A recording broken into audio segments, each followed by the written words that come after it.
السلام علیکم نحمده ونصلي على رسوله الكريم اما بعد فاعوذ بالله من الشيطان الرجيم بسم الله الرحمن الرحيم رب اشرح لي صدري ويسر لي امري واحلل عقدة من لساني يفقهوا قولي اللهم ارنا الحق حقا وارزقنا اتباعه وارنا الباطل باطلا وارزقنا اجتنابه آمین یا رب العالمین۔ سورۃ الاحقاف، احقاف حقف کی جمع ہے۔ ایک تو یہ قوم عاد کا علاقہ تھا، دوسرے حقف کا لفظی مطلب ہوتا ہے ریت کا ٹیلا، احقاف کا مطلب ہوتا ہے سینڈ ڈیونز۔ بسم اللہ الرحمن الرحیم۔ حامیم حامیم تنزیل الکتاب من اللہ العزیز الحکیم۔ اس کتاب کا نزول اللہ زبردست اور دانا کی طرف سے ہے۔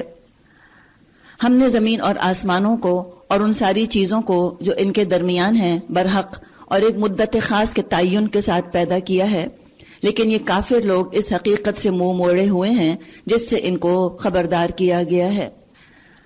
مکی صورتوں کا مضمون شاید آپ کے ذہن میں کچھ نہ کچھ ہوگا اگر آپ نے کہیں سے قرآن کا کورس کیا ہوا ہے۔ اس میں ایمانیات کی بات کی جاتی ہے، بیسکلی بنیادی عقیدہ بتایا جا رہا ہے، اللہ پر ایمان، آخرت پر ایمان، اور اللہ اور آخرت کا صحیح ایمان ممکن نہیں ہے جب تک کہ رسول کو اللہ کا پیغمبر نہ مانا جائے۔ تو ٹھیک ٹھیک معلومات پہنچانے کا ذریعہ رسول ہوتے ہیں۔ اگر رسول کو نہ مانے تو پھر اللہ اور آخرت جو ہے وہ ایک فگمنٹ آف امیجنیشن رہ جاتی ہے، انسان اپنے ذہن سے کچھ نہ کچھ تصور قائم کر لیتا ہے۔ اللہ ایسا ہے، قیامت ان پیرامیٹرز پر آئے گی جس کا حقیقت سے کوئی تعلق نہیں ہوتا، سب چیزیں بے معنی ہو جاتی ہیں رسول کو ماننے یا نہ ماننے سے۔ اور بتا دیا رسولوں نے بھی اور اللہ نے اپنی کتاب میں بتا دیا کہ یہ بڑی سنجیدہ تخلیق ہے جو اللہ نے بنائی ہے، یہ میرا اور آپ کا دنیا میں بھیجا جانا یہ ہمیں بڑا سنجیدہ ایک کام ہے جو کرنے کو دیا گیا، یہ ہمارے لیے دارالامتحان ہے، ہم امتحان دے رہے ہیں۔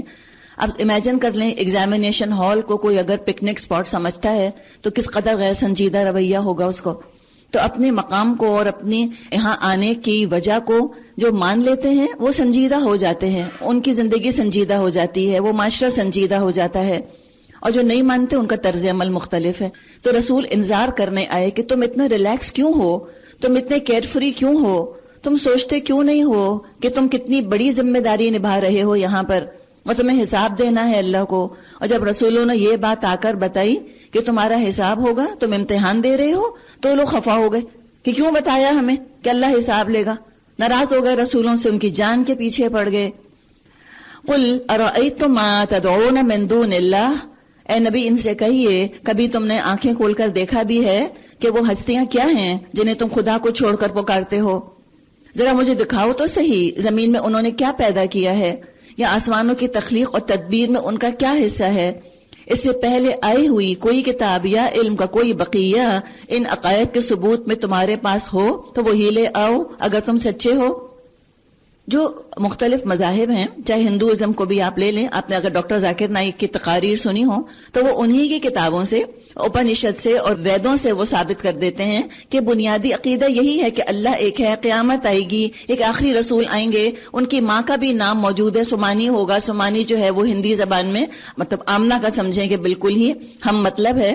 تو سب کتابوں میں یہ چیزیں موجود ہیں، ہاں وہ ڈسٹارٹ ہو گئیں، لیکن اگر ان کو الگ الگ کر لیں، جدا جدا کر لیں تو سب سمجھ آ جاتا ہے کہ اللہ کا کلام کہاں کہاں چمک رہا ہے۔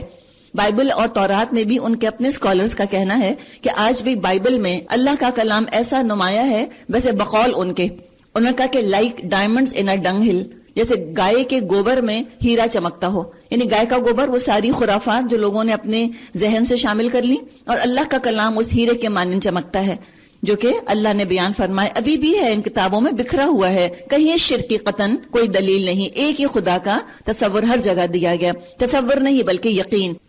آخر اس شخص سے زیادہ بہکا ہوا انسان اور کون ہوگا جو اللہ کو چھوڑ کر ان کو پکارے، جو قیامت تک اس کو جواب نہیں دے سکتے، بلکہ اس سے بھی بے خبر ہیں کہ پکارنے والے ان کو پکار رہے ہیں، اور جب تمام انسان جمع کیے جائیں گے اس وقت وہ اپنے پکارنے والوں کے دشمن اور ان کی عبادت کے منکر ہوں گے۔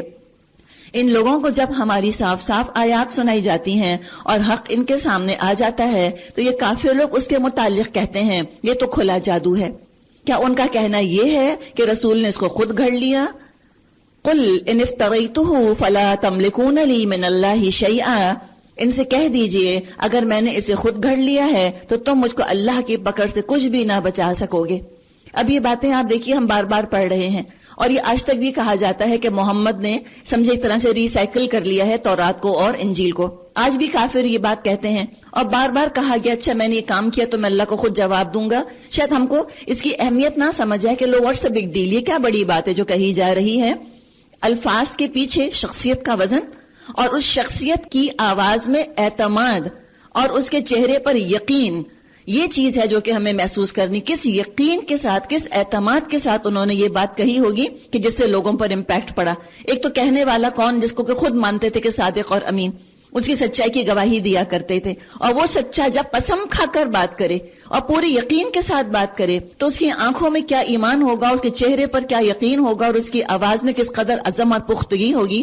یہ چیز ہے جو کہ ہم اگر تبلیغ کرنا چاہتے ہیں دین کی تو ہمیں یہ چیزیں پیدا کرنی ہیں، اور یہ آرٹیفیشلی تھوپی نہیں جا سکتی۔ کوئی لباس نہیں ہے کہ گھر میں تو نائٹ ڈریس میں تھے یا معمولی کپڑوں میں تھے، تو آتے ہوئے اگر کوئی درس دینا ہے، درس سننا ہے تو کپڑے چینج کر کے ہم آ جاتے ہیں نا۔ یہ ایسا کوئی لباس نہیں ہے جو بدل لیا جائے، یہ نعوذ باللہ کوئی ایکٹنگ نہیں ہو رہی ہوتی۔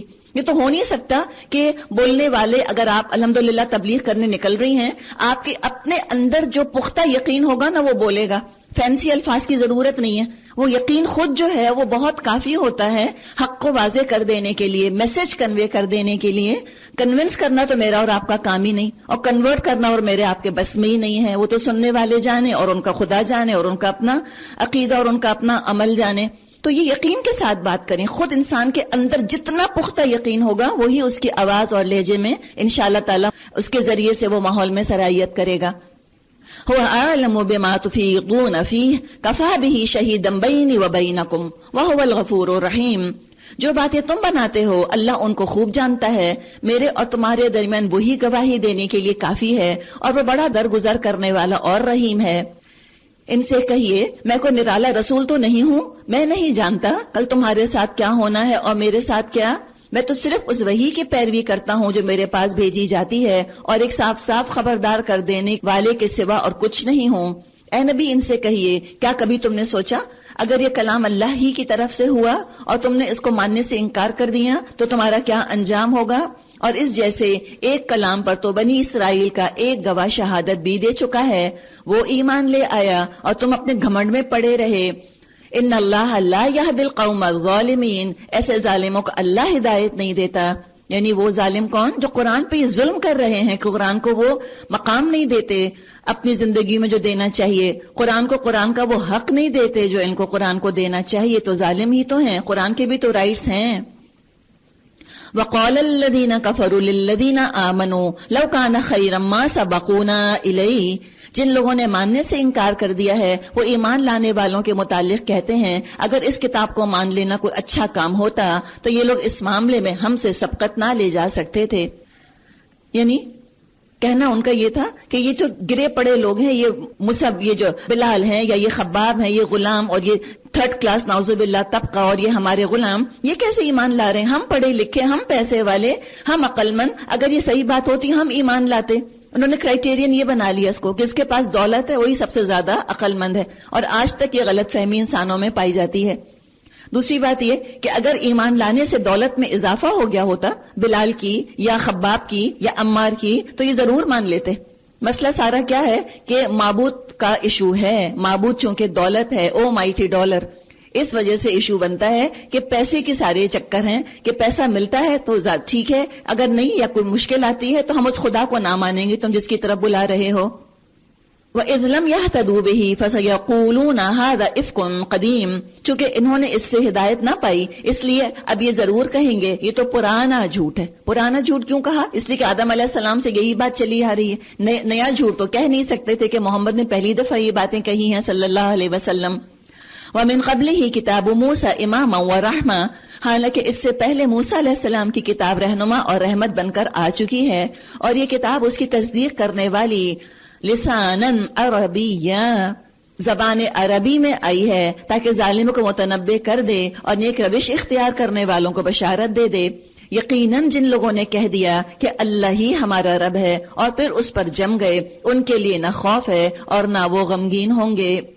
ثم استقاموا، استقامت اختیار کر لی، جم گئے، لوٹنے کا سوچا ہی نہیں، پلٹنے کا کبھی سوچتے ہی نہیں، سوچ سمجھ کے قدم اٹھاتے ہیں اور اس کے بعد اٹھاتے ہی چلے جاتے ہیں، آگے سے آگے منزلیں مارتے ہی چلے جاتے ہیں. پیچھے پلٹ جانا تو ان کی ووکیبلری میں ہے ہی نہیں. کسی قرآن کے حکم کو امپاسبل کہنا تو ان کی ووکیبلری کے اندر ہے ہی نہیں، بلکہ یہ تو چیلنج سمجھتے ہیں اپنے لیے کہ دیکھیں قرآن اب کیا حکم دیتا ہے اور میں اس پر عمل کروں، اور اس کے لیے سوچ ان کی مصروف ہو جاتی ہے کہ اب اس کو کیسے امپلیمنٹ کرنا ہوگا، پریکٹیکل طریقے کیا ہوں گے. اور چونکہ اتنے اعلیٰ مقصد میں اپنے آپ کو لگا دیتے ہیں تو دنیا کے پیٹی پیٹی ایشوز ان کو اتنی زیادہ اذیت اور اتنی زیادہ تکلیف نہیں دیتے. اولئک اصحاب الجنہ، ایسے سب لوگ جنت میں جانے والے ہیں جہاں وہ ہمیشہ رہیں گے اپنے ان اعمال کے بدلے جو وہ دنیا میں کرتے رہے. ہم نے انسان کو ہدایت کی کہ وہ اپنے والدین کے ساتھ نیک برتاؤ کرے. والدین کا ذکر آیا اور خاص طور پہ ماں کا. حملتہ امہ کرہا ووضعتہ کرہا، اس کی ماں نے مشقت اٹھا کر اس کو پیٹ میں رکھا اور مشقت اٹھا کر ہی اس کو جنم دیا. وحملہ وفصالہ 30 شہرا، اور اس کے حمل اور دودھ چھڑانے میں 30 مہینے لگ گئے. بالکل جو موضوع یہاں آ رہا ہے اسی موضوع کی حدیث ہمیں ملتی ہے، جس میں کہ آپ صلی اللہ علیہ وسلم نے ایک شخص کے سوال کے جواب میں 3 دفعہ ماں کا حق بتایا، اور جب پھر اس نے سوال کیا کہ پھر کس کا حق ہے تو آپ نے فرمایا باپ کا. اس قدر زبردست اللہ نے ماں کا درجہ رکھا ہے اور بتا دی ہمیں کہ ماں کے پیروں تلے جنت ہے. مائیں بدمزاج ہو جائیں، بلا وجہ ڈانٹ دیں، کچھ کہہ دیں، اف نہیں کرنا، آگے سے ان کی خدمت کرنی ہے اور ان کے آگے بس بچھے جانا ہے ماں باپ کے آگے. اور یقیناً یہ صبر آزما کام ہے، خاص طور پہ اس وقت جبکہ اولاد خود ماں بن چکی ہو، اولاد خود نانی دادی بن چکی ہو، اور پھر اپنے آپ کو جھکانا، خود اپنے گھٹنے جواب دے رہے ہوں اور پھر والدین کی خدمت کرنا اور وہی بات سنے جانا. والدین کی خدمت میں ایک چیز یہ بھی آتی ہے کہ جو بوڑھے ہوتے جاتے ہیں کچھ باتیں وہ بار بار دہراتے چلے جاتے ہیں، ایک ہی بات کہیں گے اور ایسے کہیں گے جیسے پہلی دفعہ سنا رہے ہیں. اور اس میں پھر بہت کیئرفل عورت کو ہونا چاہیے کہ اس کے چہرے پر وہ یوں نہ آ جائے. اچھا پھر وہ قصہ سنا رہے کہ ہم چھوٹے تھے تو ہم 4 آنے کے سموسے بھی لے لیتے تھے اور آلو پوری بھی آ جاتی تھی اور اس میں پھر 2 آنے بچ بھی جاتے تھے. آج جس شوق سے وہ سنا رہے ہیں آپ اس شوق سے سنیے اور آپ اسی طرح حیرت کا اظہار کیجئے جیسے کہ وہ چاہ رہے ہیں. تو یہ ماں باپ کے مرضی کے حساب سے اپنے ری ایکشن ظاہر کرنا یہ بھی بہت بڑی سعادت ہے جس کسی کو نصیب ہو جائے. اس لیے کہ آگے اولاد دیکھ رہی ہے، وہ اسپنج ہے، وہ آپ کے چہرے کا تاثر، جب آپ ماں باپ کو دیکھ رہے ہیں تو اولاد آپ کی شکل دیکھ رہی ہے. آپ ماں باپ سے بات کر رہے ہیں، اولاد کے کان آپ کا لہجہ سن رہے ہیں، وہ اسپنجز ہیں، وہ سارا ایبزارب کر رہے ہیں. تو پھر وہ کیا کریں گے؟ What goes around comes around. جو دیکھ رہے ہیں کل آپ کے ساتھ وہی سلوک بھی ہونا ہے. اور آج ہمیں لگتا ہے کہ میری زبان تو یوں ہی چلتی رہے گی، میرا دماغ تو یوں ہی تیز رہے گا، میرے گھٹنے تو ایسے ہی میرے قابو میں رہیں گے. دیکھیں وقت کے ساتھ ساتھ کیا ہوتا ہے، کیا انسان بٹکنے لگتا ہے اس کا دھیان، اور کیسے وہ بھولنے لگتا ہے، اور زبان پر الفاظ آ رہے ہوتے اور ادا نہیں ہو رہے ہوتے، بھولنے لگتا ہے انسان. دماغ جو ہے کمزور پڑ جاتا ہے. کیا کمزوری اور کیا بے بسی کی وہ عمر ہوتی ہے. تو اس میں جب اس عمر کو ماں باپ پہنچ جائیں ان کا وہ احسان یاد کر لینا کہ تمہاری ماں نے تمہیں کتنی مشکل کتنی مشقت اٹھا کر اس دنیا میں تم کو لانے کا سبب بنی ہے. تو بہت والدین کا خیال کریں، بہت والدین کا خیال کریں. یہ بڑا فرق ہے انسانوں اور جانوروں کے اندر. جانور تو بچوں کا کر لیتے ہیں، سب بچوں کا کرتے ہیں، اینیمل انسٹنکٹس ہے نا اپنی جینز کو آگے پہنچانا. لیکن والدین کا تو کم ہی جانور کرتے ہوں گے، کم ہی، شاید ہی کوئی کرتا ہو. ہم جانور نہیں ہیں، ہم خالی ہائر ایوالوڈ اینیمل نہیں ہیں. کسی کو بہت بڑی غلط فہمی ہوئی ہے، ہم انسان ہیں. اور والدین کے ساتھ کرنا، اپنا پیسہ شیئر کیجئے ان کے ساتھ، جو آپ کھاتے ہیں ان کو کھلائیں، ان کو پرانے فرنیچر کی طرح کہیں کمرے میں سٹور کی طرح بند کر کے نہ رکھ دیں. اگر ان میں عقل سمجھ ہے، کچھ ان کے حواس ہیں تو ان سے مشورہ کیجئے. جو خاندان میں ہو رہا ہے ان کو بتائیے تاکہ لیفٹ آؤٹ فیل نہ کریں. کہیں آپ جاتی ہیں کھانے کے لیے، ان کا ہاتھ پکڑ کے ان کو بھی آپ لے جائیے. آپ ان کو بھی چائنیز کھلانے یا کلب لے جائیں یا جہاں بھی آپ جاتی ہیں ان کو بھی اچھا لگے گا. اور جس طرح وہ کبھی کھاتے ہیں کپڑوں پہ گراتے ہیں یا عجیب سے حرکتیں کرنے لگتے ہیں، بالکل امبیرس نہ فیل کریں. بچے بھی تو یہ سب کچھ کرتے ہیں، ہم بھی تو بپ سے بچوں کا منہ پونچھ دیتے ہیں. تو اسی طرح آپ تولیے سے ٹیشو سے ان کا منہ پونچھ دیں، کوئی بات نہیں، اچھا لگے گا. اللہ کی برکتیں جو نازل ہوں گی یہ صرف تجربہ کرنے والی چیز ہے، یہ کسی ناپ تول کسی بیلنس شیٹ میں آنے والی چیز نہیں ہے. اور یقیناً یہ بات بھی ہم ذہن میں خواتین رکھیں کہ اگر شوہر کے والدین ہیں تو بہرحال وہ شوہر کی جنت تو ہے نا. جب شوہر اگر ہمارے لیے کما کے لا رہے ہیں، یا تو شوہروں سے کہہ دیں کہ تم اپنے ماں باپ کا خیال کرو، میں خدمت نہیں کرتی، ایکچولی قانونی طور پہ مجھ پہ ان کا کوئی حق نہیں ہے، فائن. پھر میاں جتنا کما کر لائیں اس پہ گزارا کیجئے. پھر پھر ایمبیشس مت بنے مجھے گھر بنا کر دو اور مجھے جوڑے خرید کے دو اور مجھ کو گھمانے پھرانے لے جاؤ اور بچوں کے ٹیوشن کی فیس کے تم پیسے لا کے دو. پھر یہ ساری ذمہ داریاں ہٹا لیں. کہیں تم 10,000 بھی کما کے لاؤ گے میں خوشی خوشی گزارا کروں گی, تم خیال کرو. ہمارے شوہر جب ہمارے ساتھ احسان اتنا کرتے ہیں تو ہم کیوں نہ اپنے شوہر پر تھوڑا سا احسان کر دیں اور ان کی ذمہ داری میں ان کا ہاتھ بٹا لیں. حتی اذا بلغ اشدہ, یہاں تک کہ جب وہ اپنی یعنی بچہ اپنی پوری طاقت کو پہنچا اور 40 سال کا ہو گیا. یہ 40 سال ایک مینٹل میچورٹی کی ایج ہوتی ہے. قالا, اب ایک اچھی اولاد, اچھا انسان, اللہ سے ڈرنے والا, اللہ کا حق پہچاننے والا, اور حقیقت ہے جو اللہ کا فرما بردار ہوگا وہ ضرور ماں باپ کا فرما بردار ہوگا. اب اس نے دعا کی, قال ربی اوزعنی ان اشکر نعمتک التی انعمت علی, اے میرے رب مجھ کو توفیق دے میں تیری ان نعمتوں کا شکر ادا کروں جو تو نے مجھ کو دی ہیں. تو نعمت کا شکر, جو کچھ اللہ دیا مجھے شکر ادا کرنے کی, صحیح جگہ ان کو استعمال کرنے کی توفیق عطا فرما, اور میں منعم کو پہچانوں, نعمت دینے والے کو اللہ کو پہچانوں, اس نعمت کو میں صحیح جگہ استعمال کروں جہاں استعمال کرنا چاہیے, اور پھر میں الحمدللہ اس سے اپنے لیے فائدہ حاصل کر لوں. اور وہ نعمت ہے وعلی والدی, اور جو تو نے میرے والدین کو عطا فرمائی. جو کچھ والدین کو ملا ہوتا ہے اولاد اس میں حصہ بٹاتی ہے. جو ماں باپ کھاتے ہیں اولاد اس میں شیئر کرتی ہے جب ساتھ رہ رہے ہوتے ہیں, جگہ ہوتے ہیں. اور ماں باپ کا حال تو یہ ہوتا ہے کہ اگر بچے کہیں چلے جائیں تو ان کا تو دل نہیں چاہتا, ہر نوالے پہ اچھا وہ اس کو یہ پسند ہے, وہ ہوتا تو وہ یہ کھاتا, ان کے گلے سے نوالا نہیں اترتا اولاد کے بغیر. تو یہ ماں باپ کی اپنی اٹیچمنٹ ایک ہے, اور یہ ایکسپیکٹ کرنا ماں باپ کے لیے ذاتی ہے کہ جیسے میں اپنے بچے سے اٹیچ ہوں ویسے وہ اپنے بچے سے ہوگا. آپ کس سے زیادہ اٹیچ ہیں, اپنے بچے سے یا اپنے ماں باپ سے؟ ایک اللہ نے طریقہ رکھا ہے یہ آگے آگے چلنے کا. تو جو والدین کی نعمتیں جن سے ہم نے فائدہ اٹھایا, اللہ تو بس اس کا بھی مجھے شکر ادا کرنے کی توفیق عطا فرما. اور وہ کس طرح ہوگا؟ والدین پر جو نعمت ہے اس کا حق کیسے اولاد ادا کرے گی؟ صدقہ جاریہ بن کے. ایصال ثواب کا بہترین طریقہ کہ ماں باپ کی خوبیوں کو آگے پروموٹ کیا جائے, اور جو ماں باپ سے خطائیں غلطیاں ہو گئیں ان کو وہاں سلسلہ کاٹ دیا جائے, ان غلطیوں کو کنٹینیو نہ کیا جائے, کہیں اللہ کے ہاں وہ شرمندہ نہ ہو, ان مسٹیکس کا ازالہ کر لیا جائے جو والدین سے ہوئیں. وَأَنْ أَعْمَلَ صَالِحًا, اور یہ اللہ کہ میں صالح عمل کروں, ترضاہ, اللہ جس سے تو راضی ہو جائے. عام طور پہ ہم سمجھتے ہیں کہ وہ ہے جس سے میں خود راضی ہو جاؤں, مجھے اچھی لگے, یا اچھے کام وہ جو لوگوں کو اچھے لگیں. نہیں, پہلی پرائرٹی جو اللہ کو اچھا لگے, اللہ جس سے راضی ہو جائے. چاہے نفس ناراض ہو لیکن اللہ ناراض نہ ہو, چاہے معاشرے والے سمجھ نہ پا رہے ہوں, مس انڈرسٹینڈنگز ہو رہی ہوں, لیکن اللہ راضی ہو, تو اللہ ایسے عمل کی توفیق دے دے. وَأَصْلِحْ لِي فِي ذُرِّيَّتِي, اور اللہ میرے لیے میری اولاد کو درست کر دے, وہ میرے لیے صدقہ جاریہ بنے, اللہ وہ بھی تجھ سے محبت کرنے والے بنے, تو یہ آخرت میں بھی مجھ کو فائدہ پہنچائیں. اور جہاں تک دنیا کا تعلق ہے اللہ ایسی اولاد بنائے جو دنیا میں والدین کے حق ادا کریں. اور اس میں اولاد کو خود غرض کبھی نہیں بنانا چاہیے, اولاد کو بے حس نہیں بنانا چاہیے, اٹھتے بیٹھتے کلمے نہیں پڑھنے چاہیے. یہ خوش رہیں ہمارا کیا ہے, یہ خوش رہیں ہمارا کیا ہے, ہمارا کیا ہے بتائیں. ہم کیوں چاہتے ہیں اولاد ہماری خدمت کرے؟ ہم اولاد کے محتاج نہیں ہیں, ہم صرف اللہ کے محتاج ہیں. کوئی ضروری نہیں جس کے بیٹے ہوں وہ ضرور کھلا دیں, یا بیٹیاں ہوں تو وہ ضرور خیال کر لیں. کرنے والا تو اللہ ہے. کیوں اولاد کو یہ میسج دینا ہے کہ تم ہمارا خیال کرو؟ اس لیے کہ تاکہ اولاد کی آخرت بنے, تاکہ آگے اولاد کی اولاد ان کی آنکھوں کی ٹھنڈک بنے.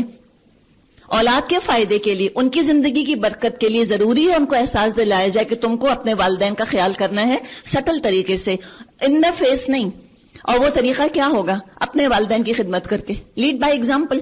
اپنے والدین کی خدمت کر کے, احادیث ان کو سنا کے انشاءاللہ تعالی, اور اولاد سے پیار کر کے. جوان ہو جائے اولاد, بہت زیادہ ڈانٹ ڈپٹ یہ چیز اچھی نہیں ہے. ماتھا چومیں, 20 سال 25 سال 30 سال کیا 40 سال کی بھی آپ کی اولاد ہو جائے تو آپ ماتھا چومیں, گود میں لٹائیں, پیار کریں, محبت کا اظہار کریں, کہیں کہ مجھے بہت محبت ہے, تم بہت اچھے لگتے ہو, تم بہت اچھی لگتی ہو مجھ کو. تو یہ دراصل یہ ایموشنل چیزیں ہیں نا, یہ سافٹ سکلز ہیں جو کہ بہت ضروری ہیں تعلقات قائم رکھنے کے لیے. ہم سمجھتے ہیں کہ ہاں ہم نے اتنا کچھ کیا تو محبت تھی جبھی تو کیا. پتہ نہیں آخری دفعہ ہم نے کب کہا تھا اپنے بچے سے کہ مجھے تم سے بہت محبت ہے. اور یہ اٹھتے بیٹھتے بھی نہ کہیں کہ ہر دفعہ لنچ باکس کے اندر لکھ کے رکھ دیا آئی لو یو, بچہ اٹھا کے وہیں پھینک دے گا اس کو. اتنا سستا بھی نہ کریں اپنی محبت کو. بعض دفعہ ہم ایکسٹریم پر جاتے ہیں نا. ایک خلوص کے ساتھ اور ٹھہراؤ کے ساتھ اور وقار کے ساتھ یہ بات کرنے کی ضرورت ہے. انی تبت الیک, اللہ میں تیری طرف رجوع کرتا ہوں. وانی من المسلمین, اور میں تابع فرمان مسلمان بندوں میں سے ہوں. اسی طرح کے لوگوں سے ہم ان کے بہترین اعمال کو قبول کرتے ہیں اور ان کی برائیوں سے درگزر کر جاتے ہیں. یہ جنتی لوگوں میں شامل ہوں گے, اور اس سچے وعدے کے مطابق جو ان سے کیا جاتا رہا. اب اس کے برعکس ایک اور شخص، سمجھے وہ بھی 40 کا ہو گیا. 40 کی ایج ہے بڑی ویسے امپورٹنٹ، 40 کا فگر اگر کسی کو ہدایت ملنی ہوتی ہے نا 40 تک مل جاتی ہے. کم ہی ایسا ہوتا ہے کہ 40 کے بعد دل کھولے انسان کا، اللہ ماشاء اللہ، اللہ جس کو چاہے دے سکتا ہے، لیکن یعنی ایک ٹائم لمٹ یہ ہم بہرحال ذہن میں ضرور رکھیں. اب ایک اور شخص ہے، اور جس شخص نے اپنے والدین سے کہا اف تنگ کر دیا تم نے، کیا تم یہ خوف دلاتے ہو مجھ کو کہ میں مرنے کے بعد پھر قبر سے نکالا جاؤں گا، حالانکہ مجھ سے پہلے بہت سی نسلیں گزر چکی اور ان میں سے کوئی اٹھ کر نہ آیا. ماں اور باپ اللہ کی دہائی دے کر کہتے ہیں ارے بد نصیب مان جا، اللہ کا وعدہ سچا ہے، مگر یہ کہتا ہے یہ سب اگلے وقتوں کی فرسودہ کہانیاں ہیں. یعنی ایک شخص کے ایج آف انلائٹمنٹ میں رہ رہا ہے، اس نے کہا پتہ نہیں کیا میڈیویل باتیں، کون سی میڈیویل کتاب یہ پڑھ رہے ہیں. تو ایک یہ بعض دفعہ یہ جو گاڈلیس ایجوکیشن ہوتی ہے یہ انسان کو اس طرح اللہ تعالیٰ سے بے نیاز بلکہ بدزن بدگمان کر دیتی ہے، بلکہ اللہ کے وجود کا انکار کرنا ان کو بڑی سائنٹیفک اپروچ لگنے لگتی ہے. تو ہمیں اس طرح کی دجالی تعلیم سے بھی بچنے اور بچانے کی ضرورت ہے. کیوں نہ ہم تعلیم کو اسلامائز کر لیں تاکہ پھر یہ ایٹیٹیوڈز کم سے کم ہو جائیں. اولئک الذین حق علیہم القول فی یہ وہ لوگ ہیں جن پر عذاب کا فیصلہ چسپاں ہو چکا ہے، ان سے پہلے جنوں اور انسانوں کے جو ٹولے اسی طرح کے ہو کر گزرے انہی میں یہ بھی جا شامل ہوں گے. بے شک یہ گھاٹے میں رہ جانے والے لوگ ہیں. دونوں گروہوں میں سے ہر ایک کے درجے ان کے اعمال اور لحاظ کے حساب سے ہیں، تاکہ اللہ ان کے کیے کا پورا بدلہ ان کو دے. ان پر ظلم ہرگز نہ کیا جائے گا. پھر جب یہ کافر آگ کے سامنے لا کھڑے کیے جائیں گے تو ان سے کہا جائے گا تم اپنی حصے کی نعمتیں اپنی دنیا کی زندگی میں ختم کر چکے اور ان کا لطف تم نے اٹھا لیا. اب جو تکبر تم زمین میں کسی حق کے بغیر کرتے رہے اور جو نافرمانیاں تم نے کی ان کی پاداش میں آج تم کو ذلت کا عذاب دیا جائے گا. دیکھیے نا، جو کچھ اللہ نے دیا تھا آگے ٹرانسفر ہی نہیں کیا. کتنے بدقسمت، اتنے نیکی کے موقع آئے تھے، آگے نیکیوں میں کنورٹ ہی نہیں کیا اپنی بلیسنگز کو، صحت کو، فرصت کو، ذہانت کو، حسن کو، اسٹیٹس کو، علم کو، آگے نیکیوں میں کنورٹ نہیں کیا، خالی ہاتھ پہنچ گئے.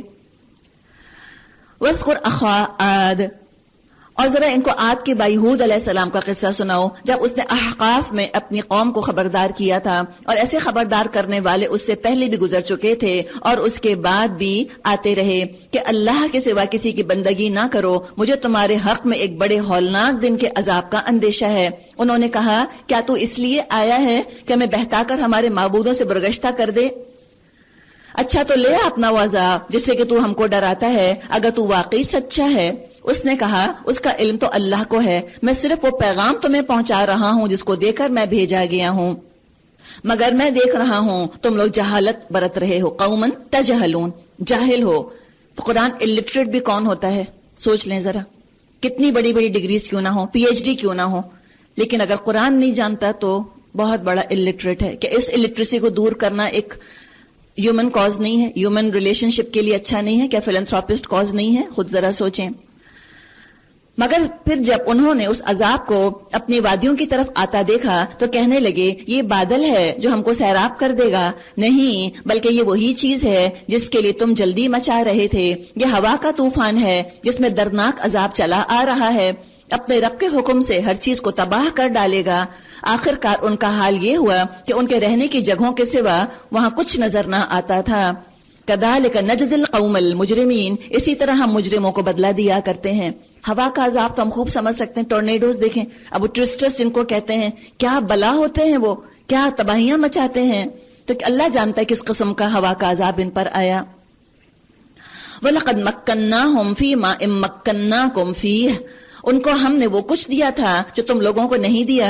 ان کو ہم نے کان، آنکھیں اور دل سب کچھ دے رکھے تھے، مگر نہ وہ کان ان کے کسی کام آئے، نہ آنکھیں نہ دل، کیونکہ وہ اللہ کی آیات کا انکار کرتے تھے اور اسی چیز کے پھیر میں آ گئے جس کا وہ مذاق اڑاتے تھے. تو دیکھیے کیا کریں، اپنی کانوں، آنکھوں اور دلوں کو قرآن کے پیچھے لگا دیں، قرآن کا تابع فرمان بنا دیں، پھر دیکھیں یہ ہمیں کتنے اعلیٰ جنت کے درجے دلانے کا سبب بنیں گے. اور یہی شکر ہے ان نعمتوں کا.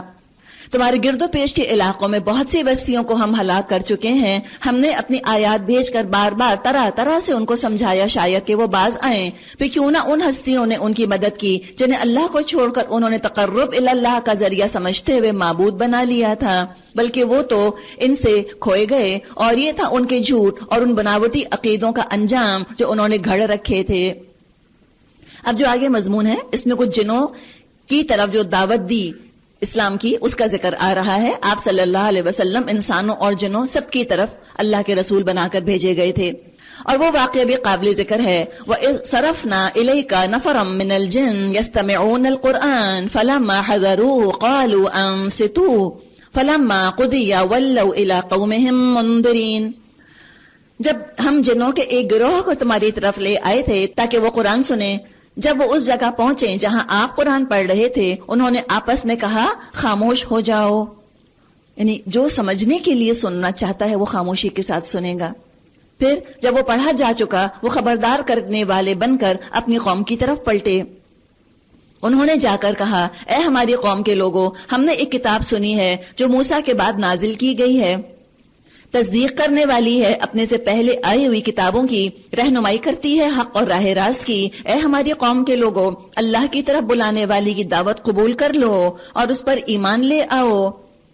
کیا ہوگا؟ یغفر لکم من ذنوبکم، وہ تمہارے گناہوں سے درگزر فرمائے گا اللہ. ویجرکم من عذاب علیم، اور تمہیں عذاب علیم سے بچا لے گا. اور جو کوئی اللہ کے داعی کی بات نہ مانے، وہ نہ زمین میں کوئی خود بلبوتا رکھتا ہے کہ اللہ کو زج کر دے، اور نہ اس کے کوئی ایسے حامی اور سرپرست ہیں کہ اللہ سے اس کو بچا لیں. ایسے لوگ کھلی گمراہی میں پڑے ہوئے ہیں.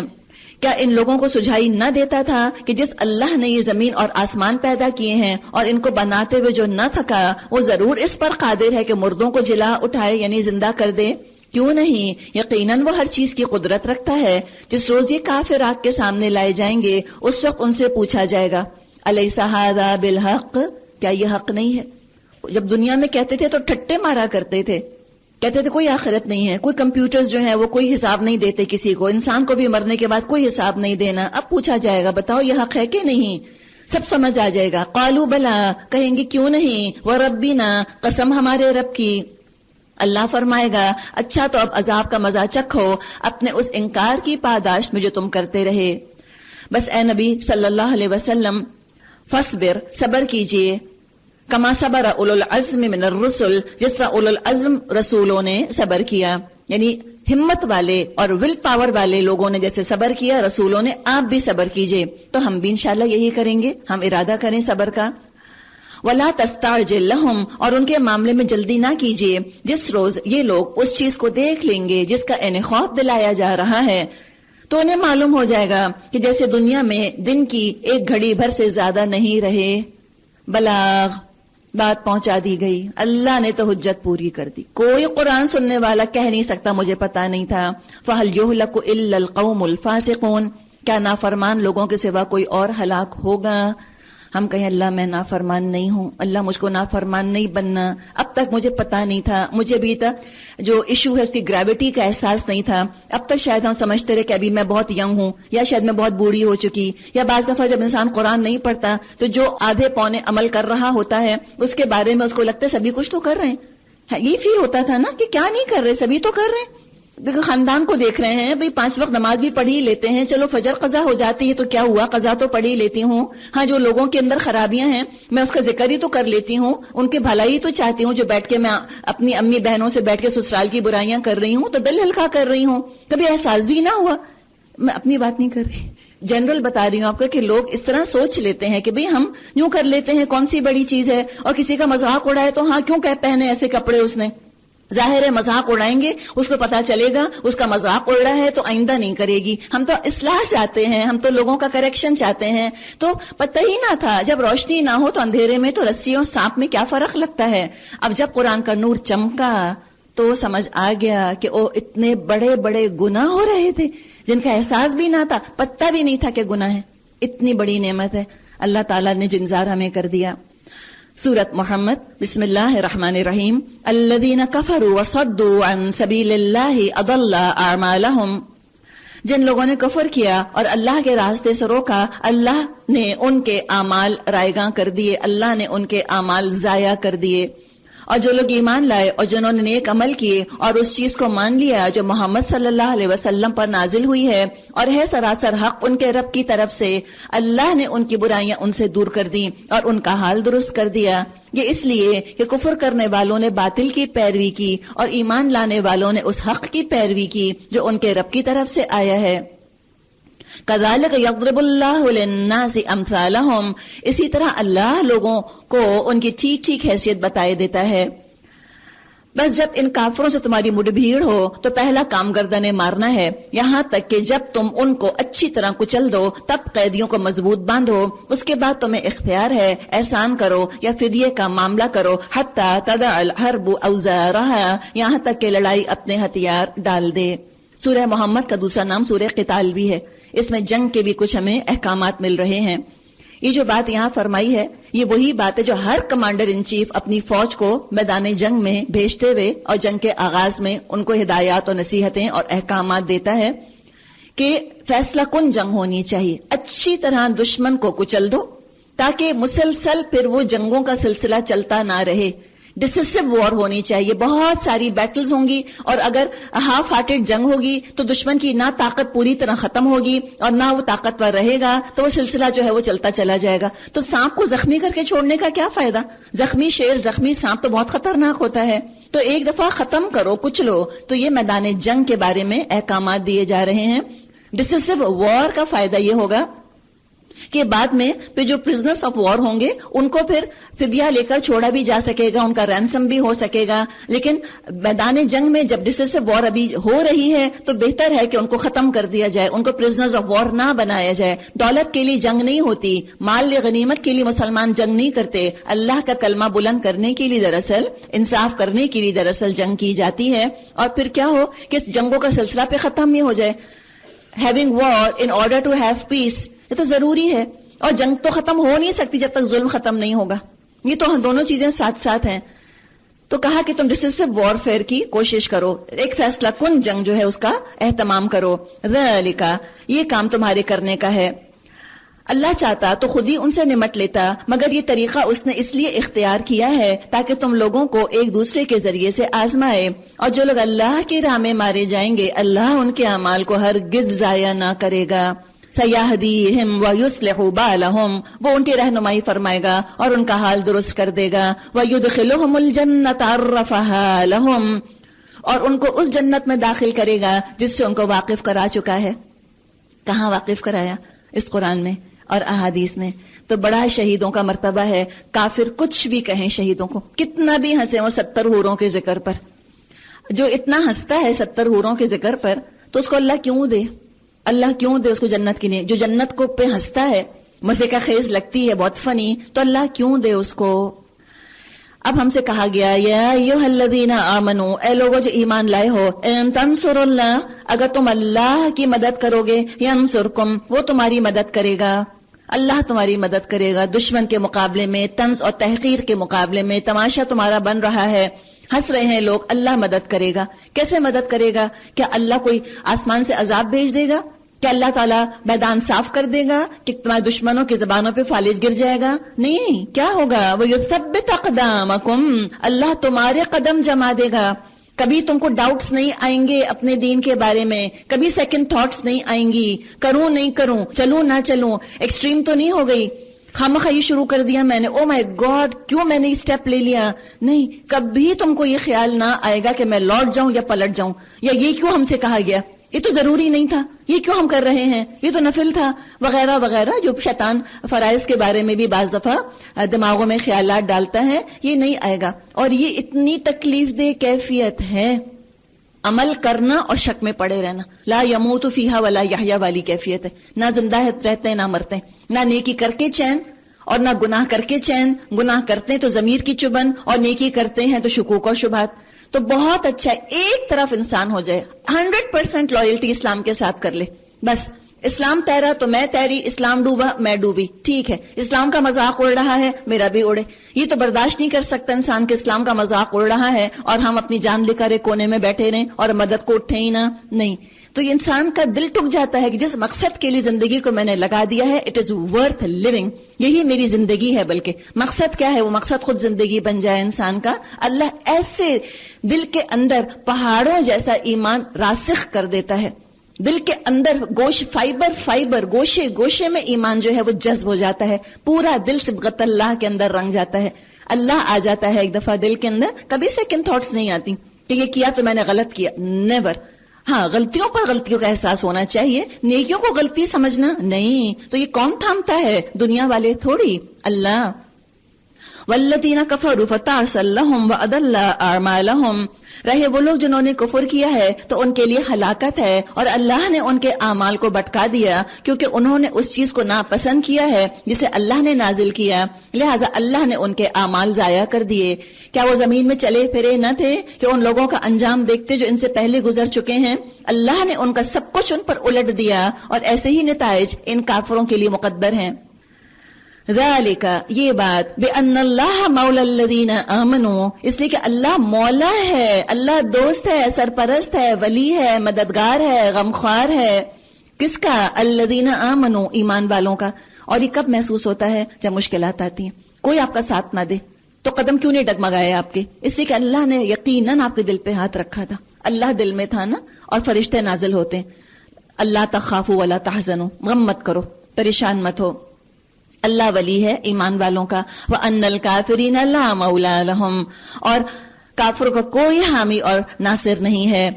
ایمان لانے والوں اور نیک عمل کرنے والوں کو اللہ ان جنتوں میں داخل کرے گا جن کے نیچے سے نہریں بہتی ہیں.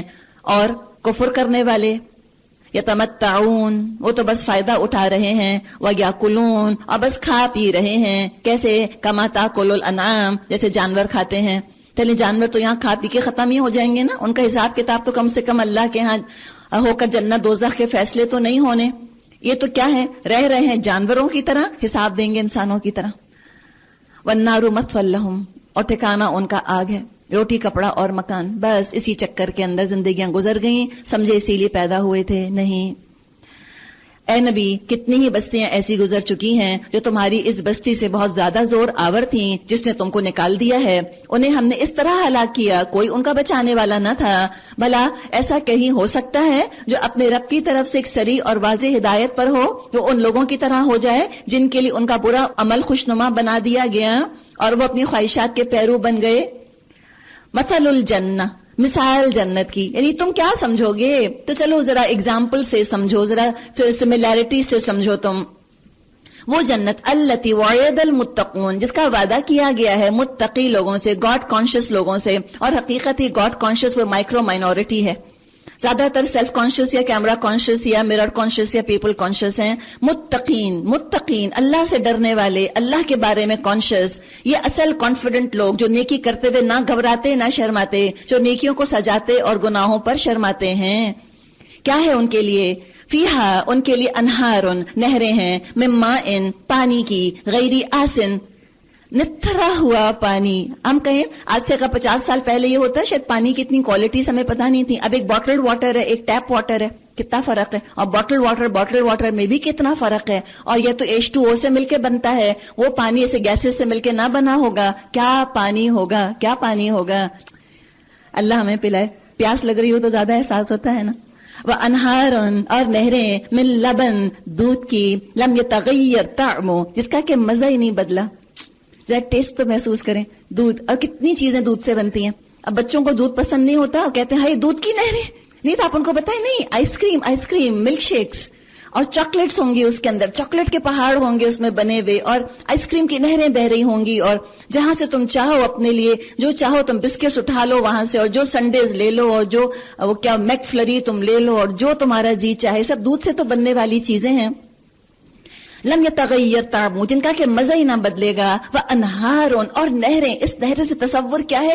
اینڈلیس سپلائی اور فریش سپلائی. آئس کریم کو بھی آپ فریج میں رکھ کر کھائیں، کبھی کسی چیز کی اسمیل آ گئی ہوتی ہے، کچھ نہیں تو فریزر کی آ جاتی ہے، پھر ہم چیختے ہیں کہ بھئی ڈھانکا کیوں نہیں تھا اس کو. کچھ بھی کریں کبھی کرسٹلائز ہو جاتی ہے، وہ ٹیسٹ ہی نہیں رہتا اس کا. تازہ چیزیں اور نہریں. انہارم، کس کی؟ من خمر، شراب کی لذت للشاربین، جو کہ لذیذ ہوگا پینے والوں کے لیے، اتنے مزے کی شراب کہ لطف ہوگا، ٹیسٹ ہوگا، لیکن دیوانہ پن نہ ہوگا، لیور سروسز نہ ہوگا، اور نہ ہی عقل بہکے گی اس کے اندر، نہ بے حیائی، نہ لغو باتیں ہوں گی.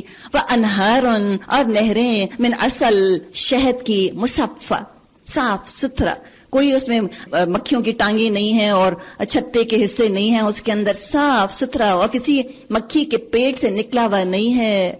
علی رضی اللہ عنہ کا قول ہے جو ان سے منسوب کیا جاتا ہے، یہ دنیا جس کے پیچھے مرے جاتے ہیں یعنی ہم لوگ، کیا حقیقت ہے؟ بہترین پہناوا، ریشم کے کیڑے کا لعاب، اس کا تھوک، اور بہترین مشروب مکھی کے پیٹ کا نکلا ہوا شہد. یہ تو چیزیں ہیں، یہ دنیا ہے، اور ہم اس کے پیچھے دیکھیں ذرا، ہم دین چھوڑے دیتے ہیں، یہ جنت چھوڑے دیتے ہیں، اور کیا نہریں ہیں اپنے پیچھے، پتہ نہیں کیا صدقہ جاریہ چھوڑ کر آئے ہوں گے، کیا نیکیوں کے طریقے لوگوں کو بتا کر آئے ہوں گے، جو یہ اس قدر سلسلہ چل رہا ہے اور چل رہا ہے. وَلَهُمْ فِيهَا مِن كُلِّ الثَّمَرَاتِ، اور ان کے لیے ہر طرح کے پھل ہوں گے، ہر طرح کے پھل. وَمَغْفِرَةٌ مِّن رَّبِّهِمْ، اور آئسنگ آن دا کیک، کیا؟ اللہ کی طرف سے بخشش. کچھ کھاتے ہوئے خوف نہیں کہ اللہ اب اس کا حساب دینا ہے، اچھا اس کو دیا کہ نہیں دیا، ہائی وہ تو نہیں دیکھ رہا، اس کو خوشبو آ رہی ہے، اس کو بھی تھوڑا سا دے دیں، سارا خود تو نہ کھائیں، اچھا کہ اس میں اسراف تو نہیں ہو رہا. 10 خیال جو کہ انسان کے دنیا کے جائز مزے کو بھی 10 دفعہ کرکرا کرتے ہیں، وہاں ایسی کوئی بات نہیں، نہیں انعام کے طور پر ہے. کنٹراسٹ کرو، کمن ہوا خالدن فی النار، کیا اس کی طرح ہو سکتا ہے جو کہ ہمیشہ رہنے والا ہے آگ میں؟ ہو سکتا ہے. تو کیوں نہیں ہم عقل سے کام لیتے؟ کیا آخر کیا چیز ہے جو ہمیں روک رہی ہے؟ کچھ نہیں روک رہی، کچھ نہیں روک رہی ہم کو. ہمارے ارادے کی ضرورت ہے، یقین کی، ایمان کی ضرورت ہے. اگر ہم ابھی بھی ہیزیٹیٹ کر رہے ہیں، اس کا مطلب ہے ایمان کی فکر کریں، اللہ سے ایمان مانگیں. تو وہ جو آگ میں چلا گیا، وہ سقوا ماء، اور ایسا گرم پانی پلایا گیا، حمیمہ، کھولتا پانی، فقطع امعاءہم، جس نے اس کی آنتیں کاٹ دی جا کے اندر سے. ایسا کھول، زبان تو جلی سو جلی، کبھی ایک سپ گرم چائے کا تو لیں، ایسی زبان جلتی کسی چیز کا مزہ نہیں آتا. اور وہ جو کہ پیے گا، ہم تو تھوک بھی سکتے ہیں، نہیں، وہ تو جائے گا حلق سے اندر، پانی آنتوں تک پہنچے گا، اسمال انٹسٹینز تک پہنچ جائے گا، اور پھر کاٹ دے گا ان کو. کیوں؟ سننے کا حق ادا نہیں کیا، اس لیے فرمائے وَمِنْهُمْ مَن يَسْتَمِعُ إِلَيْكَ، ان میں سے کچھ لوگ ہیں جو کہ کان لگا کر تمہاری بات سنتے ہیں، اور جب تمہارے پاس سے نکلتے ہیں تو ان لوگوں سے جنہیں علم کی نعمت بخشی گئی پوچھتے ہیں ماذا قال آنفا، کیا کہا تھا انہوں نے ابھی، کیا کہا تھا؟ کیوں نہیں سنا؟ توجہ نہیں تھی نا، اس لیے نہیں سنا. امپورٹنس نہیں تھی، اس لیے نہیں سنا. بوریت تھی، اس لیے نہیں سنا. اپنے آپ کو سمجھا کہ I'm too important، مجھے بہت امپورٹنٹ کام ہے، بجائے کہ بیٹھ کے میں قرآن سنوں یہاں پر. تو منافقین کا یہ ایٹیٹیوڈ ہوتا تھا، سنتے تھے تو بیزاری سے سنتے تھے، دل کھلتے ہی نہیں تھے. خالی کان تھوڑی سنتے ہیں، دل سنتا ہے، دل، روح سنتی ہے انسان کی. ورنہ ہو سکتا ہے کوئی سالوں سال سنتا رہے، لیکن اس کا مقصد کیا تھا؟ اپنی نوکری، 4 پیسے کمانا، کوئی اپنا جاب وہاں پر کرنا. کبھی سننے کا حق ہی نہ ادا کیا. ہو سکتا ہے کہ 10 سال سن کے نماز بھی نہ کوئی پڑھے، عین ممکن ہے. 10 سال وہ سنتا رہے کہ لعنت اللہ علی الکاذبین، اللہ کی لعنت ہے جھوٹوں پر، جھوٹ بولنا نہ چھوڑے. اس لیے کہ قرآن ہدایت کے لیے سنا ہی نہیں، تو بیزاری سے سنا، غائب دماغی، ایبسنٹ مائنڈڈنس کے ساتھ سنا. کہا کہ کیا کہا انہوں نے ابھی؟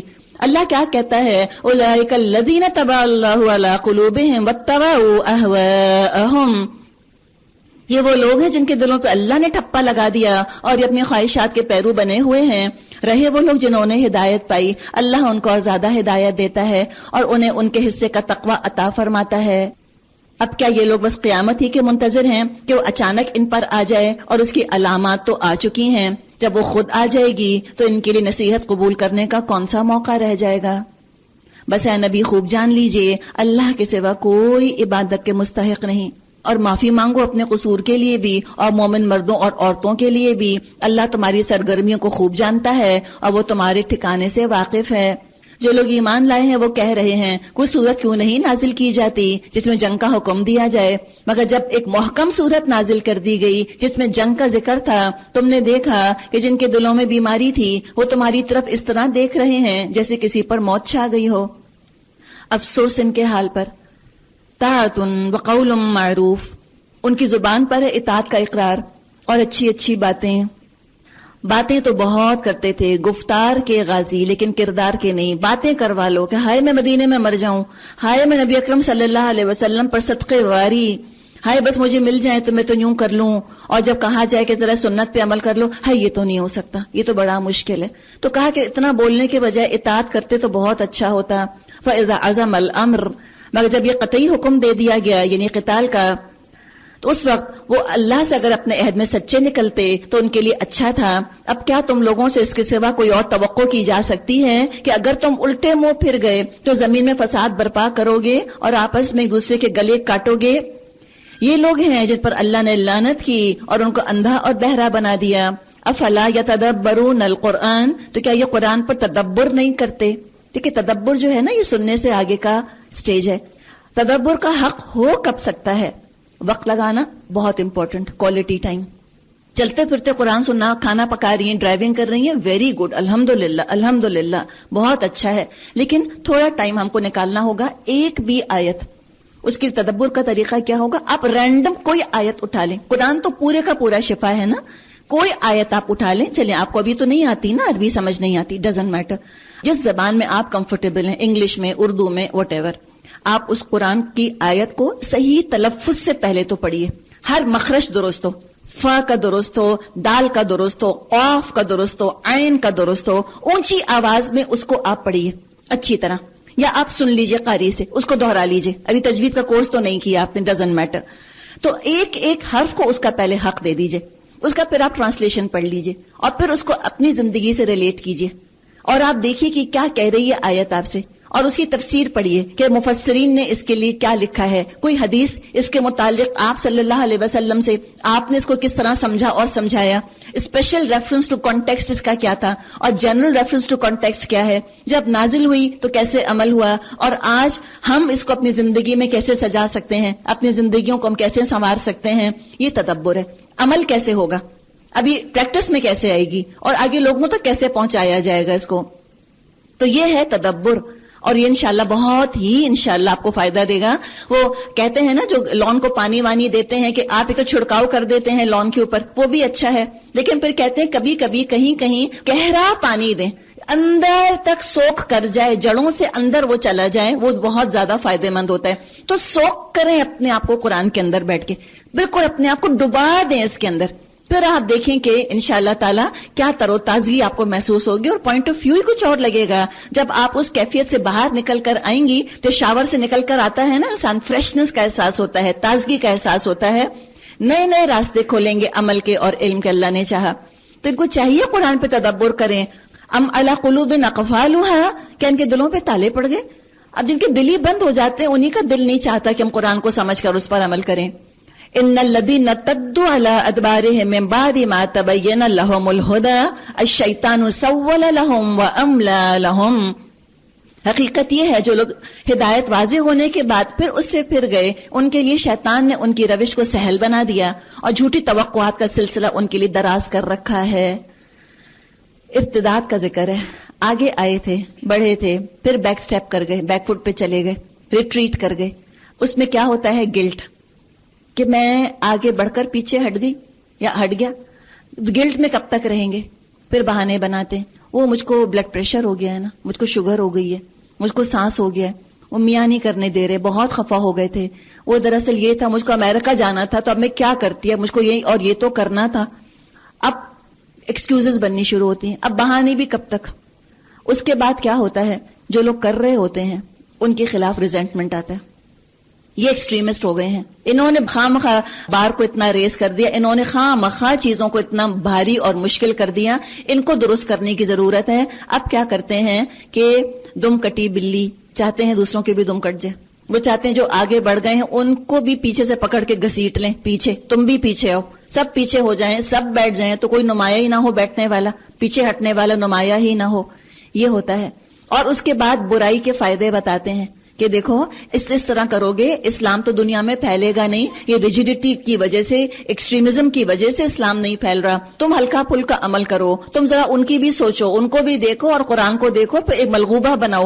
اصلاح کرو تم اس طرح سے، انما نحن مصلحون، اصلاح کر لو، تھوڑا کفر لے لو، تھوڑا اسلام لے لو، زمانے بدل گئے ہیں، یہ مدینی کا معاشرہ تو نہیں رہا، یہاں کیسے اسلام نافذ ہوگا جیسا قرآن میں آیا ہے، ڈائلیوٹ کرو، ورنہ لوگ ڈر جائیں گے تمہارا حال حلیہ دیکھ کر، لوگ ڈر جائیں گے تمہیں یہ کام کرتا دیکھ کے، پھر تو اسلام بھی قبول نہیں کریں گے، پھر تم ہی پکڑے جاؤ گے اللہ کے، دیکھنا قیامت کے دن۔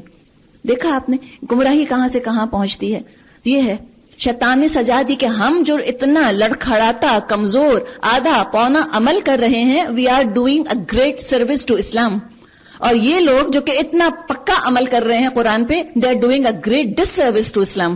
شیطان نے ان کے برے اعمال ان کے لیے خوشنما بنا دیے اور جھوٹی توقعات کا سلسلہ ان کے لیے دراز کر دے۔ یہ بڑی کہانی ہے اس کے پیچھے۔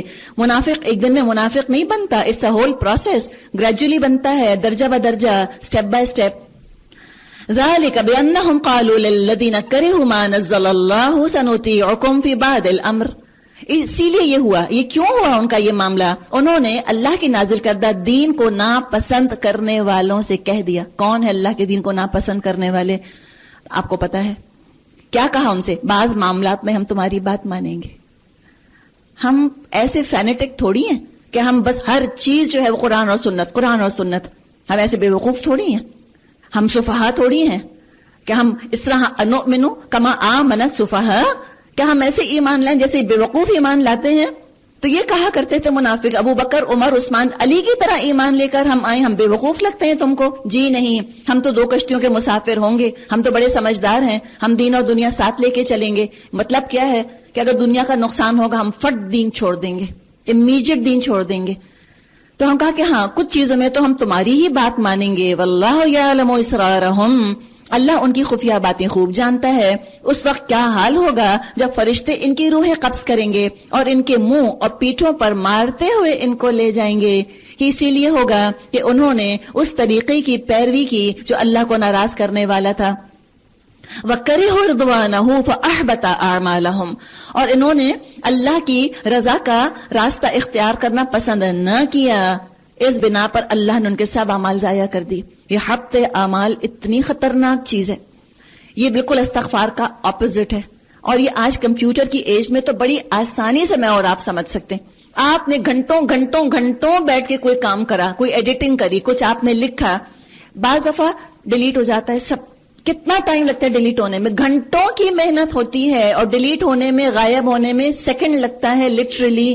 تو یہ ہے دراصل حبط اعمال۔ اللہ نے ان کے سارے نیک اعمال ڈیلیٹ کر دیے، ان کے اعمال نامے میں سے کچھ نہیں بچا، ان کا اکاؤنٹ نیکیوں کا سیز کر دیا اللہ تعالیٰ نے۔ بہت بڑے بڑے کرمنل جو دنیا میں ہوتے ہیں، جو بڑی بڑی حکومتیں ہیں، ان کے پاس جو اکاؤنٹ ہوتا ہے وہ سیز کر دیتی ہیں، ان کو فائدہ نہیں حاصل ہوتا اپنے پیسے کا، اللہ تعالیٰ اسی طرح سیل کر دیتا ہے، سارے اعمال ختم۔ عبداللہ بن ابی بتائیں، منافق تھا نا، رئیس المنافقین۔ اعمال کیا تھے؟ پہلی صف میں کھڑے ہو کے مسجد نبوی میں آپ صلی اللہ علیہ وسلم کی امامت میں نماز پڑھا کرتا تھا۔ کہاں اس نمازوں نے کیا فائدہ دیا؟ نہیں دیا، اس لیے کہ خالی سوشلی ایکسیپٹیبل چیزوں کو کرتا رہا، اور جہاں مشکل آئی اس کے دل میں کوئی لائلٹی نہیں تھی اسلام کے لیے، کوئی درد نہیں تھا اسلام کے لیے۔ اللہ کو نہیں چاہیے اس طرح کی لپ سروس۔ ام حسب الذین فی قلوبہم مرض، کیا وہ لوگ جن کے دلوں میں بیماری ہے یہ سمجھے بیٹھے ہیں اللہ ان کے دلوں کے کھوٹ ظاہر نہ کرے گا؟ ہم چاہیں تو انہیں تم کو آنکھوں سے دکھا دیں اور تم ان کے چہروں سے ان کو پہچان لو، مگر ان کے انداز کلام سے تم خود ہی ان کو جان لو گے۔ اللہ ان کے سب اعمال سے خوب واقف ہے، ہم ضرور تم لوگوں کو آزمائش میں ڈالیں گے۔ الحمدللہ ہم کہیں اللہ اگر تو دے گا انشاءاللہ ہم ثابت قدم رہیں گے۔ کیوں ڈالتا ہے اللہ آزمائش میں؟ حتی نعلم المجاہدین منکم، تاکہ واضح ہو جائے، ہم جان لیں کون ہے جہاد کرنے والے تم میں سے۔ دیکھتے ہیں ناگوار حالات کے آگے استقامت کون اختیار کرتا ہے، اور استقامت میں تو قیامت ہے۔ اور خالی رب کہہ دینے پر تھوڑی فرشتے اترتے ہیں، فرشتے اس پر اترتے ہیں جو استقامت اختیار کرتا ہے، جو جم جاتا ہے۔ تو اللہ دیکھتا ہے کون ہے تم میں سے، اللہ دیکھ رہا ہے مجھ کو بھی اور آپ کو بھی۔ اپنی جان لے کے بیٹھے رہتے ہو یا کوئی اسلام کے لیے بھی کچھ تم کرتے ہو؟ اسلام کو باعزت کرنے کے لیے اپنی عزت کا صدقہ کرتے ہو؟ اسلام کو امیر کرنے کے لیے پیسے کا صدقہ کرتے ہو؟ اسلام کو کامیاب کرنے کے لیے اپنی محنت، اپنی ٹیلنٹ، اپنے صلاحیت، اپنا کوالٹی ٹائم لگاتے ہو؟ دیکھیے گا اللہ والصابرین، اور اللہ صبر کرنے والوں کو دیکھے گا، اس لیے کہ بڑے صبر آزما یہ مرحلے ہوتے ہیں۔ ابھی ہم بار بار جو ہے آپ کے سامنے اناؤنسمنٹ کرتے رہتے ہیں کورسز کا کہ آپ کورس جوائن کریں، ہم کہیں ہاں ہاں ہاں کریں گے، جاتی صبر کے مرحلے نہ پڑیں۔ کبھی انچارج آپ کو پسند کی نہ ملی، کبھی سیٹ ایسی ملی کہ جہاں اے سی کا وینٹ بہت زیادہ تھا، کبھی سیٹ ایسی ملی کہ وہاں اے سی آتا ہی نہیں تھا، کبھی ایسی جگہ سیٹ ملی کہ ساتھ والی آپ کو اچھی نہیں لگ رہی تھی. ایسے ایسے اینگل سے صبر آتا ہے کہ جہاں سے انسان نے سوچا بھی نہیں ہوتا. صبر کرنا ہے، صبر کرنا ہے. وَنَبْلُوَ أَخْبَارَكُمْ، اور اللہ تعالیٰ تمہارے حالات کو اچھی طرح جانچ لے. جن لوگوں نے کفر کیا اور اللہ کی راہ سے روکا اور رسولوں سے جھگڑا کیا جبکہ ان پر راہ راست واضح ہو چکی تھی، در حقیقت وہ اللہ کا کوئی نقصان نہیں کر سکتے، بلکہ اللہ ہی ان کا سب کیا کرایا غارت کر دے گا. سَيُحْبِطُ أَعْمَالَهُمْ، بار بار ہفتے اعمال کا ذکر ہے. اب کرنا کیا ہے؟ یا ایھا الذین آمنوا، اے لوگوں جو ایمان لائے ہو. یہ کس کو پکارا ہے؟ اپنا نام لائیے ذہن میں اور لبیک کہہ دیجیے کہ اللہ میں حاضر ہوں. کیا کرنا ہے؟ اطیعوا اللہ، اللہ کی اطاعت کرو. جو قرآن نے احکامات دے دیے ہیں عمل کرو، جو مشورے دے دیے ہیں قبول کرو، جو ذمہ داریاں دے دی ہیں نبھاؤ، جن سے روک دیا ہے رک جاؤ. وَأَطِیعُوا الرَّسُولَ، اور رسول کی اطاعت کرو. قرآن کے جن الفاظ کا، احکامات کا آپ صلی اللہ علیہ وسلم نے مطلب بتایا اسی طرح عمل کرو. احادیث پڑھو، احادیثوں میں جو حکم دیے گئے ہیں، جن چیزوں کو حرام کہا گیا ہے اس کو حرام کر لو، جن چیزوں کو کرنے کا حکم دیا گیا ہے کر لو. تو خوب حدیثیں پڑھو. وَلَا تُبْطِلُوا أَعْمَالَكُمْ، اور اپنے اعمال مت برباد کرو، مت برباد کرو اپنے اعمال. کفر کرنے والوں اور راہ خدا سے روکنے والوں اور مرتے دم تک کفر پر جمے رہنے والوں کو تو اللہ ہرگز معاف نہیں کرے گا. فَلَن يَغْفِرَ اللَّهُ لَهُمْ، اتنی شدت ہے، ہرگز نہیں معاف کرے گا اللہ. بس تم بودے نہ بنو اور صلح کی درخواست نہ کرو، تم ہی غالب رہنے والے ہو، اللہ تمہارے ساتھ ہے. وَلَن يَتِرَكُمْ أَعْمَالَكُمْ، اللہ تمہارے اعمال ہرگز ضائع نہ کرے گا. انما الحیات الدنیا لعب ولہو، یہ دنیا کی زندگی تو ایک کھیل اور تماشا ہے. اگر تم ایمان رکھو اور تقوی کی روش پر چلتے رہو تو اللہ تم کو تمہارے اجر دے گا اور اللہ تم سے تمہارے مال نہ مانگے گا. اگر کہیں وہ تمہارے مال تم سے مانگ لے اور سب کے سب تم سے طلب کر لے تو تم بخل کرنے لگ جاؤ. اب وہ تمہاری کھوٹ ابھار لائے گا. دیکھو تم لوگوں کو دعوت دی جا رہی ہے کہ اللہ کی راہ میں مال خرچ کرو. اس پر تم میں سے کچھ لوگ ہیں جو بخل کرتے ہیں، حالانکہ جو بخل کرتا ہے در حقیقت اپنے آپ ہی سے بخل کر رہا ہے. واللہ الغنی وانتم الفقراء، اللہ تو غنی ہے، تم فقیر ہو، تم محتاج ہو. پیسہ کس نے دیا؟ اللہ نے دیا، اور اللہ مانگتا ہے تو نہیں دیتے. اور دیکھیں 2.5% زکوٰۃ ہے تو دینی بعض دفعہ لوگوں کو بھاری لگتی ہے. اگر 97.5% 97.5% زکوٰۃ دینی ہوتی تو کتنے دیتے؟ اللہ نے کتنی ہلکی شریعت رکھی ہے. تو تم دو. اور جو نہیں دیتا اللہ کی راہ میں، جو نہیں لگاتا اپنے آپ کو، اس نے خود نقصان کیا، اپنی جنت نہیں بنائی. اللہ کا کیا گیا؟ وَإِن تَتَوَلَّوْا، اگر تم منہ موڑو گے، يَسْتَبْدِلْ قَوْمًا غَيْرَكُمْ، اللہ تمہاری جگہ کسی اور قوم کو اٹھا دے گا. ثُمَّ لَا يَكُونُوا أَمْثَالَكُمْ، پھر وہ تم جیسے نہیں ہوں گے، ایسے کاہل نہیں ہوں گے، بہانے بنانے والے، جان چرانے والے اور دنیا کو پوجنے والے نہ ہوں گے، اللہ کی راہ میں کھپنے والے اور کھپانے والے ہوں گے. تو اللہ تعالی ہمیں ایسا بنا دے، اللہ ہم سے توفیق نہ چھینے. سورۃ الفتح، سورۃ الفتح کا تھوڑا سا پس منظر، اس لیے یہاں فتح مبین کا ذکر آ رہا ہے. اس صلح حدیبیہ کی طرف اشارہ ہے. جب صلح حدیبیہ ہوئی تھی تو محسوس ہو رہا تھا مسلمانوں نے دب کے صلح کی ہے، لیکن اللہ تعالیٰ نے اسی چیز کو مسلمانوں کے لیے بہت سے خیر کا ذریعہ بنا دیا. صلح حدیبیہ کو یوں سمجھیں بگننگ آف دی اینڈ. عرب میں اسلام کے غلبے کا سمجھیں کہ بس اب آغاز تھا، یا آغاز کہہ لیجئے، یا سمجھیں کہ اس کا بس اب اینڈ آ رہا تھا، کہ پورا عرب اسلام کے جھنڈے تلے بس اب آ رہا تھا. جو سورہ فتح ہے اس میں ہم بار بار سکینت کا لفظ بھی پڑھیں گے. سکینت یہ اللہ کی طرف سے خاص الخاص انعام ہوتا ہے، ایک ٹرینکولیٹی ہے جو اللہ بہت مشکل وقت پر، اور کون سا مشکل وقت؟ جب انسان ایموشنلی ہائپر ہو رہا ہو، ایسے موقعوں پر اللہ اپنے مومنوں پر، اپنے بندوں پر سکینت نازل فرما دیتا ہے. اور وہ سکینت کس پر نازل فرمائی ابھی شروع میں ڈسکس کر لینا، تو انشاءاللہ جب وہ بات آئے گی تو آپ کو سمجھ آ جائے گی. کیوں سکینت نازل فرمائی؟ اطاعت کی وجہ سے، رسول کی اطاعت کی، ریفلیکسولی اطاعت کی. حالانکہ ایسا موقع تھا صلح حدیبیہ کا کہ اچھے اچھے صحابہ پریشان ہو گئے تھے کہ آخر ہم دب کر صلح کیوں کر رہے ہیں. ان کو سمجھ ہی نہیں آ رہا تھا کہ اس میں سے کوئی خیر بھی نکلے گا. ان کا خیال تھا کہ اسلام تو غالب ہو رہا ہے اور شاید ہم دب گئے، شرک کو ہم نے آگے اوپر کر دیا. لیکن اللہ کے رسول کی اطاعت کیے چلے گئے، حالانکہ ان کا دل بالکل نہیں چاہ رہا تھا بات ماننے کا. ہم یہ سمجھتے ہیں شاید صحابہ رسول کی ہر بات کو کھلے دل سے مانتے تھے، انسان تھے، بہت سی باتوں کو لے دل سے مانتے تھے، بہت سی باتوں کے لیے دل نہیں چاہ رہا ہوتا تھا، لیکن چونکہ اللہ نے حکم دیا تھا اطیعوا الرسول، تو اپنے نفس کو ناراض کیا، اپنی عقل کو پیچھے کیا اور رسول کی بات اور حکم کو مان لیا، تو انعام کے طور پہ اللہ نے سکینت دی. یعنی ایسے جب ایموشنل رولر کوسٹر پہ سے کوئی گزر رہا ہو تو اللہ تعالیٰ اس کو ٹھہراؤ عطا کر دیتا ہے. اس ایموشنل رولر کوسٹر سے گزرتے ہوئے چاہے اس کو دین کی بات کتنی بھی ناگوار کیوں نہ گزر رہی ہو، ریفلیکسولی وہ اطاعت کرتا چلا جاتا ہے، وہ نافرمانی کا سوچتا ہی نہیں، تو اس میں سے بہت سا خیر سمیٹ کے اپنے لیے وہ نکال کر لے جاتا ہے. یہ ہے دراصل سکینت مشکل حالات میں، اور ایسے حالات جو سمجھ ہی نہ آ رہے ہوں کہ کیوں ہو رہا ہے، لیکن انسان بس اطاعت پہ آنکھ بند کر کے جمع رہے، یہ اللہ کی طرف سے سکینت ہے. بسم اللہ الرحمن الرحیم. انا فتحنا لک فتحا مبینا، اے نبی صلی اللہ علیہ وسلم ہم نے آپ کو کھلی فتح عطا کر دی تاکہ اللہ آپ کی اگلی پچھلی ہر کوتاہی سے درگزر فرمائے اور آپ پر اپنی نعمت کی تکمیل کر دے اور آپ کو درست راستہ دکھا دے اور آپ کو زبردست نصرت بخشے. وہی ہے هو الذی انزل السکینۃ فی قلوب المؤمنین، وہی ہے جس نے مومنوں کے دلوں میں سکینت نازل فرما دی. مومنوں کے دلوں میں سکینت ہے نا، ایمان والوں پر سکینت آتی ہے. انسان جو ہے وہ حق پر جمع رہتا ہے، مشکل حالات میں بھی وہ گناہ نہیں کرتا، نافرمانی نہیں کرتا، چھوڑ کر بھاگنے کا نہیں سوچتا، چاہے دنیا کا کتنا بڑا نقصان سامنے نظر آ رہا ہو. لیزدادوا ایمانا مع ایمانہم، تاکہ اپنے ایمان کے ساتھ وہ ایک اور ایمان بڑھا لیں. آزمائشیں کیا ہوتی ہیں؟ ایمان کے لیے انویسٹمنٹ اپرچونٹی، کہ اپنا ایمان یہاں انویسٹ کرو، دیکھو اللہ تم کو کتنا ریٹرن دے گا اس کا. اور انسان جب آزمائشوں پر سے ثابت قدم ہو کے گزر جاتا ہے تو پھر ایک بڑا کانفیڈنس آتا ہے انسان کے اندر، بڑی اچھی فیلنگ آتی ہے کہ الحمدللہ اللہ نے کروا دیا، تو ایمان اور بڑھ جاتا ہے. اچھا ایک چیلنج میں کر سکتی ہوں پورا، اب نیکسٹ چیلنج بھی میں کر سکتی ہوں. انسان کے اندر کانفیڈنس آتا ہے کہ مشکلات نے مجھ کو نہیں دبایا، میں نے مشکل کو دبا دیا الحمدللہ اللہ کی مدد سے. تو آگے مزید عمل کرنے کی قوت آتی ہے، شوق پیدا ہوتا ہے، اعتماد آتا ہے انسان میں. وَلِلَّهِ جُنُودُ السَّمَاوَاتِ وَالْأَرْضِ وَكَانَ اللَّهُ عَلِيمًا حَكِيمًا. زمین اور آسمانوں کے سب لشکر اللہ کے قبضہ قدرت میں ہیں اور وہ علیم اور حکیم ہے.